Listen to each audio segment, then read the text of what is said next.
পায় তারা অব্যাহত থাকবে। তাদের জন্য নতুন স্কুল থেকে এটা তো একজন দানবীর, অর্থাৎ আমার রমাপুরের একজন বিশিষ্ট শিল্পপতি জনাব ইউসুফ কোম্পানি সাহেব ওদের জন্য একটা কমিটমেন্ট দিয়ে গেছে যে স্কুলে কোনো স্টুডেন্ট যদি জিপি বাইক পায় তাদেরকে 20,000 টাকা করে পুরস্কৃত করবে। উনি ওনার কমিটমেন্ট রক্ষা করছেন।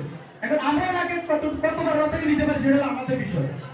এখন ইসরাত জাহান রাহিম আজকে রোজার 2025 সালের আজকে